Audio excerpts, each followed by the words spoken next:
Let's get started. Are you ready? Are you ready to learn? Are you ready to learn? Okay, so let's get started. Let's get started. Try not to miss the classes. Try as much as possible not to miss the classes because tomorrow we'll be having body language in public speaking. A very, very exciting class. Trust me in that. Body language in public speaking. A very, very exciting class. A very exciting class. And for those of you who don't seem to know how to use your body on stage, on the platform, on the podium, we'll deal with all of that tomorrow when we have our class on body language in public speaking. We're going to be showing you all different kinds of poses. Now, when we talk about speaking, we basically talk about three areas, three components, and they actually make up the structure of speaking: the opening, or what we technically call the primacy, the body, which actually is the crux, the core, the largest chunk of the entire speech presentation, and then you have the close, or what we call the recency. Now, again, we don't very often say introduction in public speaking. Introduction is a speech writing word or a proposal word, is a terminology used in speech writing and proposal. We use the word opening. In public speaking, we use the word opening in sales, or we use the word primacy. And we don't also use the word conclusion. Conclusion is also a speech writing word or a proposal word. We use the word close. It's a public speaking word or a sales word, or technically we can say recency. The largest part of your speaking is your body. And if you're not careful, if you don't arrange it properly, you can digress or be disjointed. So what enables your body, the body of your speech, to connect very greatly with your opening and connect with your close is what we call transition. What is transition? How you move from point to point seamlessly in your presentation. It has to be thought through. Since the body of your presentation is the largest part of your speech, you've got to transition properly, move from point to point. And for those of you who wait and attend our training on speech preparation, preparing a speech, or what we call speech preparation methodology, you get to understand what is called the prep formula and also what is called the windshield wiper method. These are formulas and methods we use to transition, to connect our opening, our body, and our close, and to strengthen and make pleasant, make smooth our body. So your opening is supposed to wow the audience, your body is supposed to woo the audience, and your close is supposed to win the audience, to wow, to woo, and to win. So let's get into how to close your next speech with power. I like to make a few quotes before we go ahead to discuss the different kinds of closes and how you can go about closing effectively. There will always be three speeches for everyone you gave: the one you practiced, the one you gave, and the one you wished you gave. A lot of my students tell me that. Even I, once in a while, I have that going for me. So you practice for a speech. You really like practice. You really, really practice for that speech. And then you go on the stage or you go on that podium and you gave your speech. It was good, right? But not as good as you thought it would be, or not as excellent as you thought it was supposed to be. And that's what we call the one you wish you gave. Dale Carnegie is the author of the book Public Speaking, a fantastic guy. fantastic author, fantastic writer. I recommend you also get his material. What makes you a great speaker is when the one that you practice and the one you gave is the one that you actually gave. The one that you practice and the one that you gave is the one that you really were desirous of giving and you gave it. That is what makes you a great speaker. And one of the things you need to learn to do in speaking, as part of the quote I'm going to be sharing with you, is by Martin Frakuhau. Martin Frakuhau says that well-timed silence had more eloquence than speech. What he's actually trying to say here is that in speaking, learn to use the power of pauses. Now, I've taught you pauses and its efficacy when it comes to speaking, and that's what Martin Frakuha is highlighting here. Ralph Waldo Emerson, an amazing guy of the 18th century, he says that the ultimate goal of speaking is action. And I think that every speech should be like a sales presentation. You should be getting people to take action. You should determine your outcome from the beginning of your presentation. Determine your objective, your aim, your target, your purpose, so that the goal should be that they take action, they do something, because again feedback is the goal of speaking at the end of the day. So let's get into our matter. We cannot talk about the close of any presentation without first talking about the opening. We cannot talk about the close without talking about the opening. And so I would like to quickly review a few ways, and there are many ways to open your presentation, a few ways you can begin your presentation on a very strong note. All right. So these are a few things that can help you. Every time you speak in public, whatever the function is, and it depends on the settings though, these are options you can take on. The first option is you can poll the room. POLL, the room, simply means to find out who is here, who is this meeting, or do we have doctors in the house? Maybe you're a medical doctor.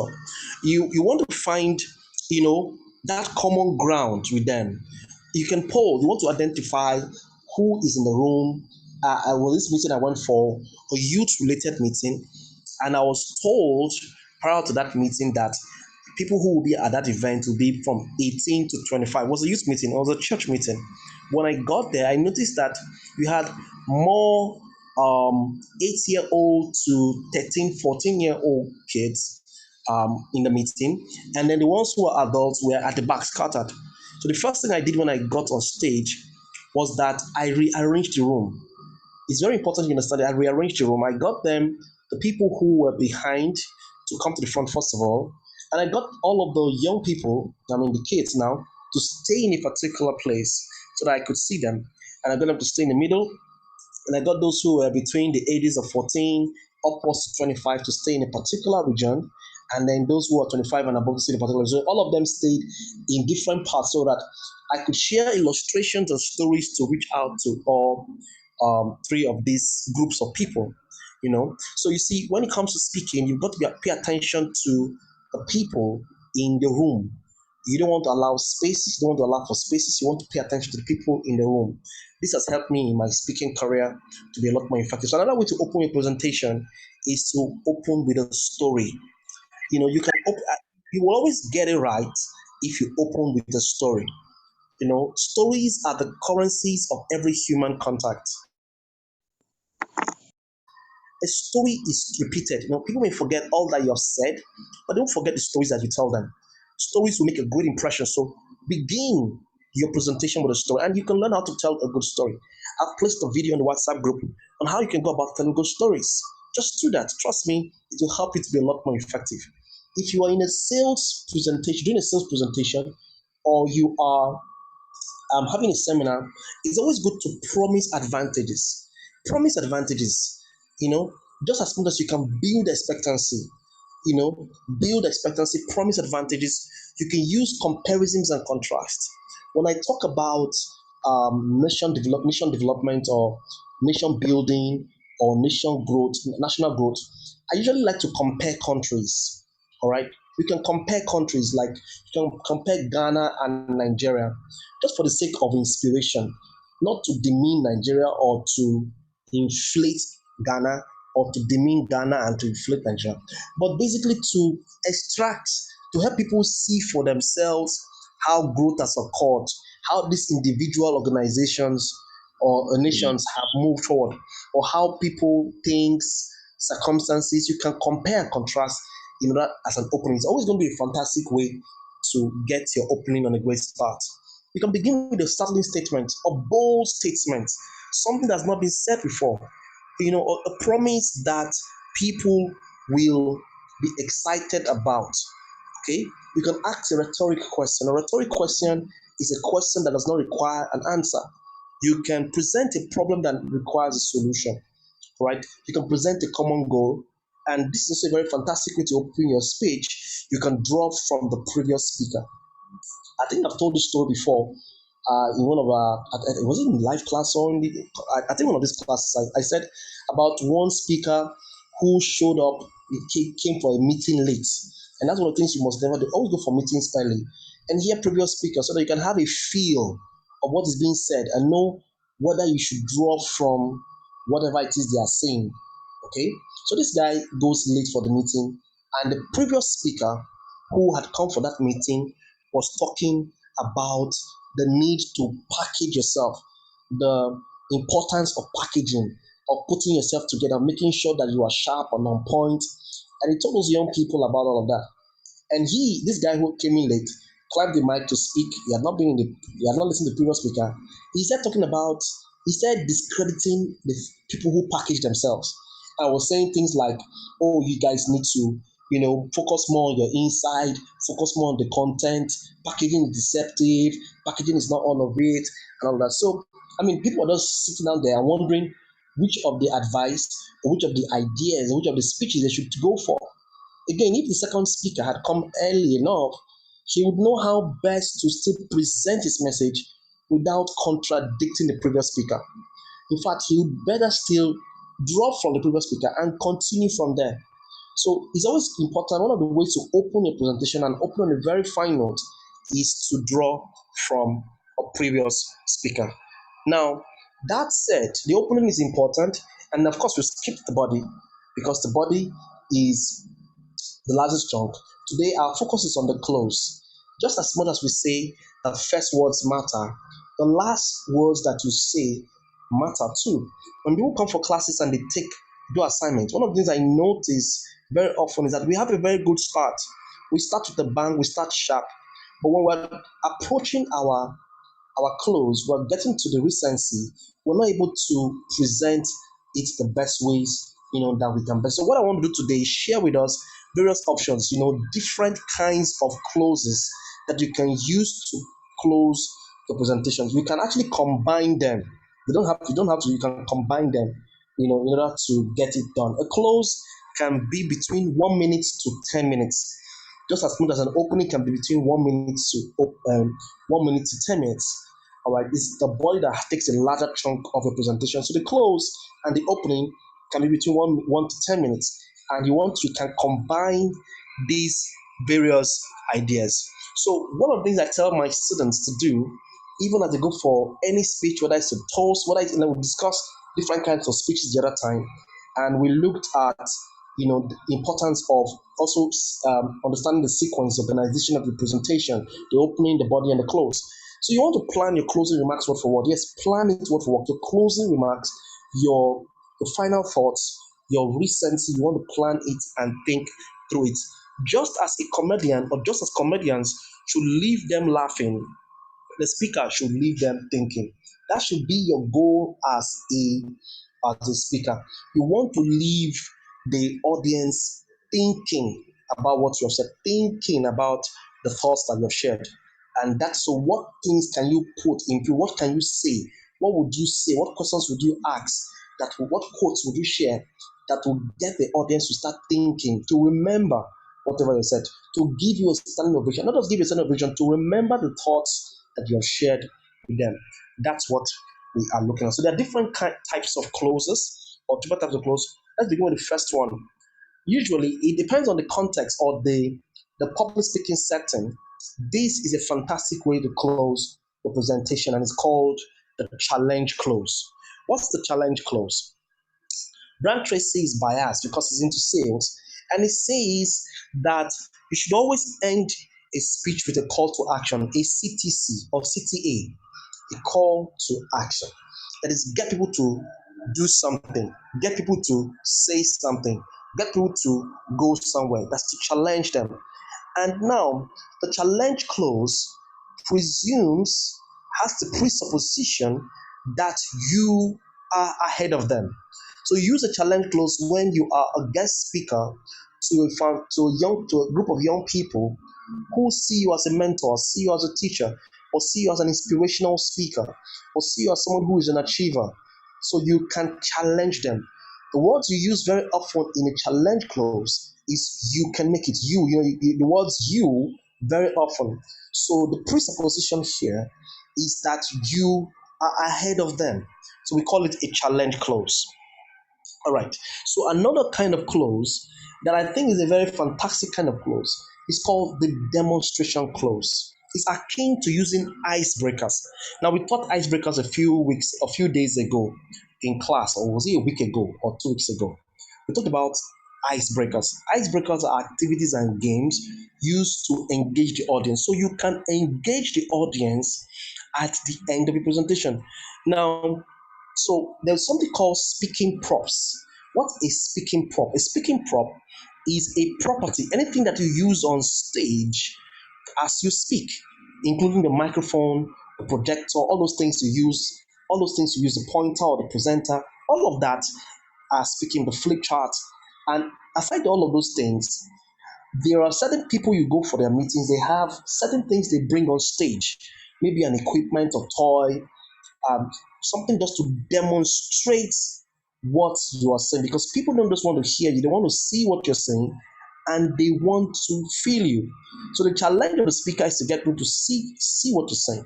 You can also close on that note, on a demonstrative note. You can close a book and say, this concludes the chapter of my life, and now I stand firm to write the next chapter. So you can close in that note. You can, do something exciting, get them to move or demonstrate. Basically, the idea is make sure that they are demonstrating so that it is anchored into their subconscious, the activities that you have rendered.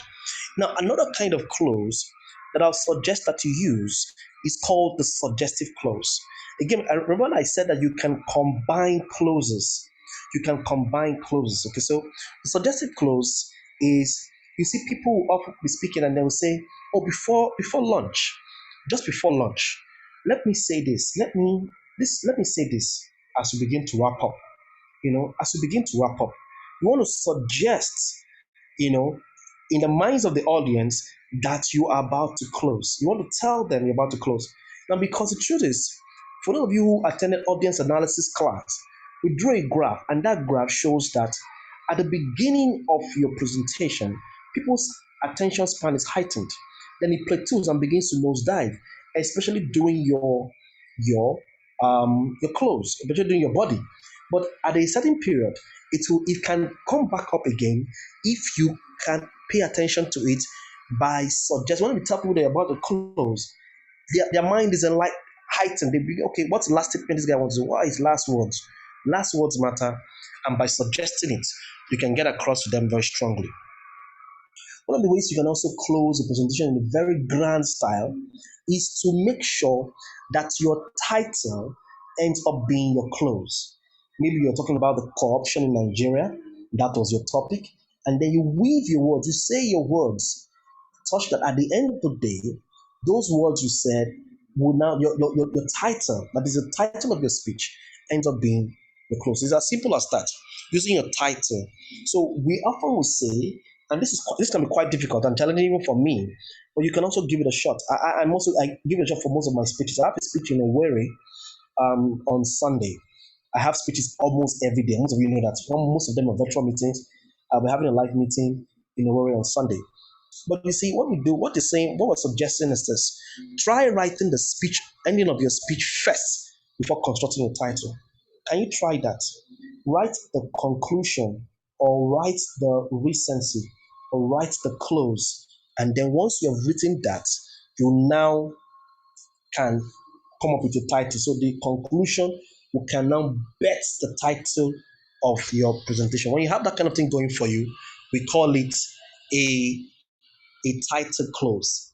There's another kind of close called a circular close. A circular close, like the name implies, it's like going in circles or going in 360 degree. You start off and then you pause and continue talking about a few other things.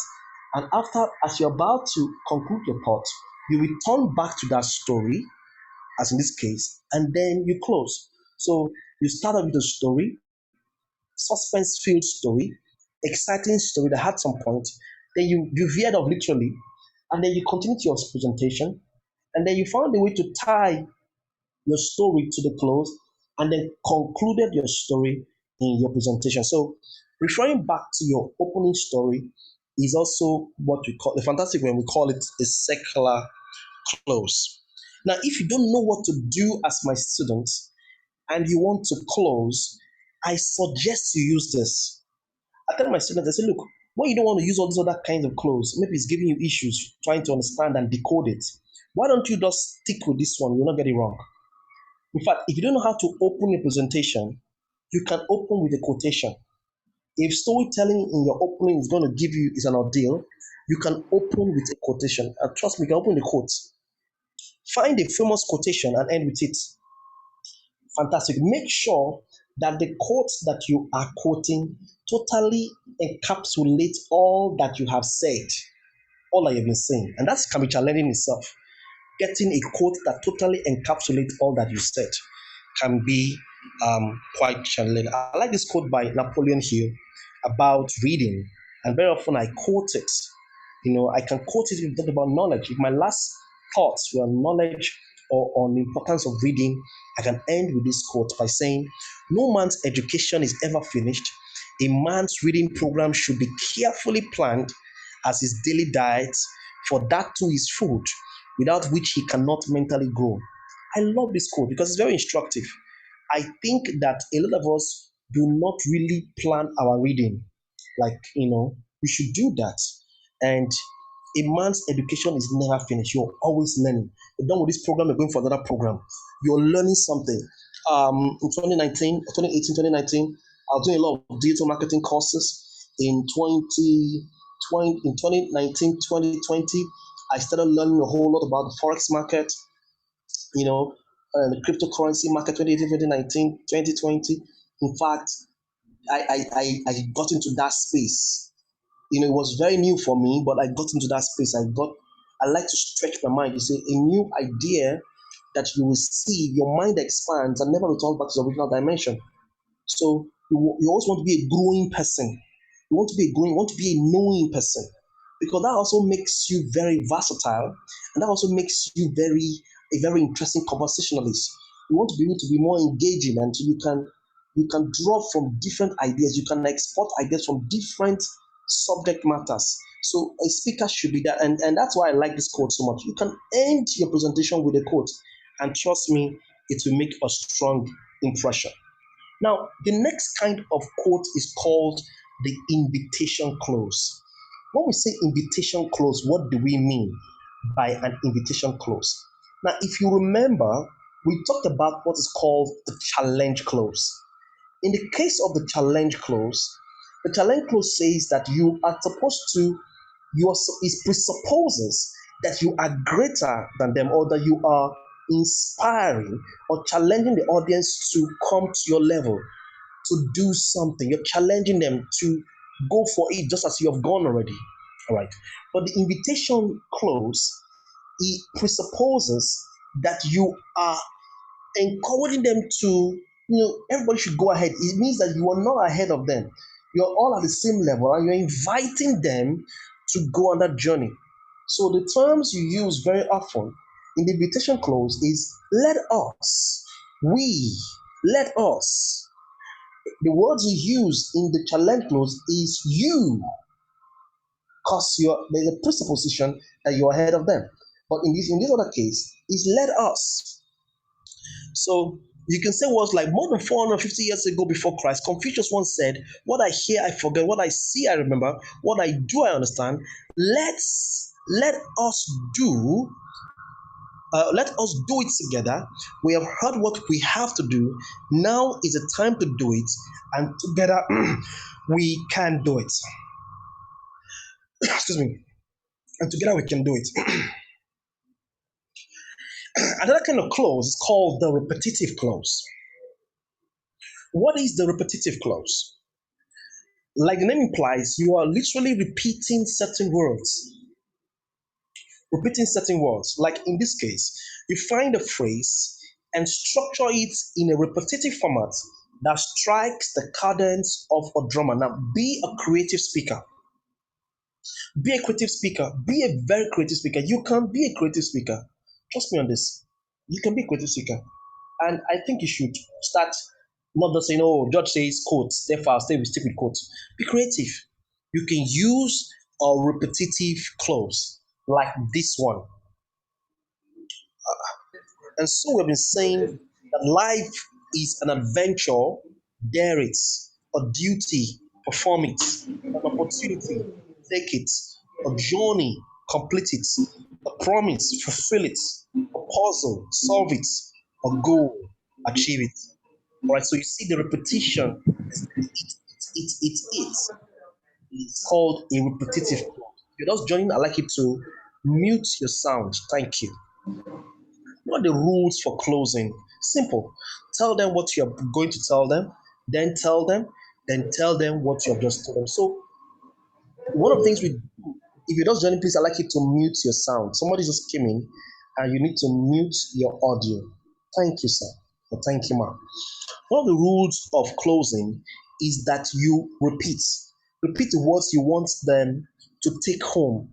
Repeat the words you want to make an impression on them. So use words that you can repeat. Use phrases that you can repeat. All right. Another kind of close that we have and that you can use is called the congratulatory close. And the congratulatory close, for example, you can say, "I salute all of you and everyone in this audience. I salute all of you and everyone." Is when you give the audience a thumbs up, when you salute them, an affirmative thumbs up. That is called, you can use a congratulatory close to close your presentation. So let's look at some more.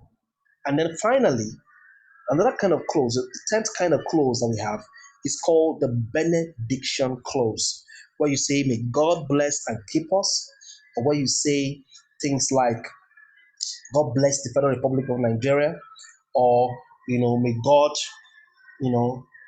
So whenever you add that, you are closing. So here's the point we're trying to make, that these different kinds of clothes can be used. You can use them, you can use three of them, you can use two of them, you can use four of them just to close. Make sure that you close. As Brian Tracy says, the goal of the close is to win the audience. Is to win the audience. So your goal of your presentation, especially in your close, is to win the audience. To do everything to get the audience to be on your side by winning. So let me give you some suggestions that you can use aside this. I'll repeat a few that you can use to close. You can close with an icebreaker. Again, demonstration close. You said that already, right? Demonstration close. You can close with an icebreaker. That's a very fantastic way to close. You can close with a quote. All right. You can close with a poem. Close with a poem. You can close with a call to action. You can close with a song. All right. You can close with an illustration.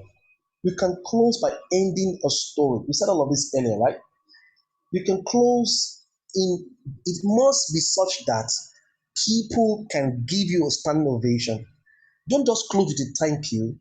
Consider all of these 10 different kinds of close you've mentioned today and use them to close your presentation. Now, this is what I want us to do as an assignment. I need us to do a a speech. I need us to do a speech for our next class. Our next class is tomorrow. And the speech will be very, very short, as short as 2 minutes.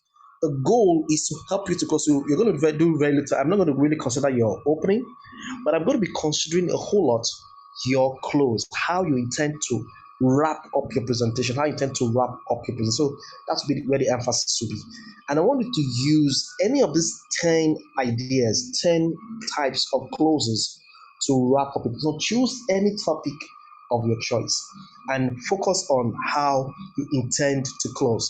Now, before you choose a topic, I'd like you to make sure that you've determined your close, like we said, before you now choose a topic, so that it will help you to close very well. You can use a title close, you can use a secular close, a suggestive close. Use any of these close or all of them if you can to close, and do that tomorrow. So I'm going to be hearing you guys do this assignment tomorrow, and I know you will be good to go. So thank you for learning today. Thank you for learning today.